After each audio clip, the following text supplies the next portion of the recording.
Sabi ko nga, pwede silang Lumunok, ganun. Pero yung Harit, sabi niya, wala namang mga likes of Lunox, nag-carry sila.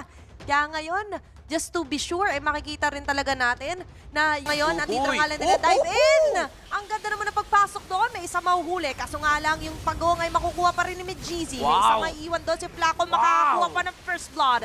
Kelvin is down, hindi siya magtatantan, pumliker pa, Tapang ng RRQ. Sila din yung naging matapang dito, nag-dive. Ngayon si Kelvin, pero tuloy yata yung Marshall. Pero si Flaco, nandito na nga lang din ang pagdadabog. Pero sasalubungin na nga lang din siya dito nila Kelvin. Makakapatay, makakadamay pa rin ng isa. Nangangalahati ang buhay. Hindi yata i-reset, Uy, si pero Ferg. ma-reset ang kote. Susunod dito kay Wild One. Ikaw pala yung pinaka-wild. Sino pinakamatapang? Ituro nyo. X-Nova is down. Wow. Kelvin is the next strategy. Ipa sa harap ng RRQ, Ay! nag-flicker na naman! Ito na naman yung sinasabi natin. Grabe naman si Celeste dito. O siya na yung pumapronta, siya na yung humaharap. Kaso nga lang sa pagharap at pagpronta na naman, lalagay gama sa alanganin na hindi. Okay nga lang din. Kasi Uy! makakatanggal na naman sila ng dalawa. Tingnan mo Oh, naman si Sid Sidful Bull! dito. Pinapauwi. Ayaw niyang palabasin dito sa Tinatapos masayang na! ano kahit at tatapusin ng Marshall Mayhem ang game number 1.